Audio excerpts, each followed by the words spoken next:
The most important thing is early detection. Unfortunately, right now, only about 10 to 20% of patients we find with pancreas cancer, it's early enough for them to have surgery by themselves with no need for any kind of chemotherapy or radiation therapy.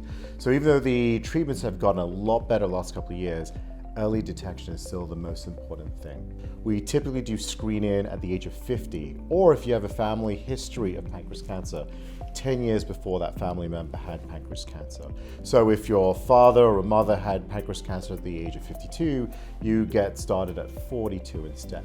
It's very difficult with pancreas cancer because the signs and symptoms are very much vague until you get to the later stages. So a lot of times when we get to late stages, some people have unintentional weight loss.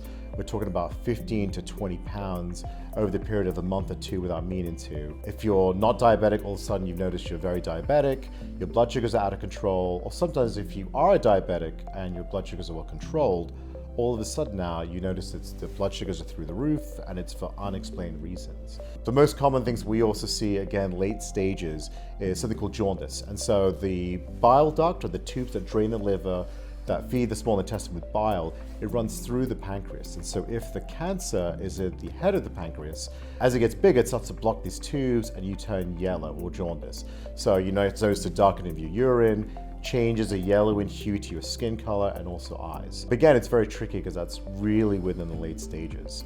It's tough with pancreas cancer too because for other cancers like colon cancer, for breast cancer, and also cervical cancer, we have really good screening measures, things that we can prophylactically treat before you develop the cancer.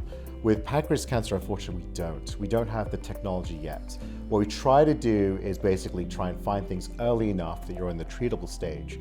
At some point, that's the holy grail, that we get to a point that we could do a simple blood test or something non-invasive, and then we can say who needs more screening or who is at high risk of developing things, but we're just not there yet, unfortunately.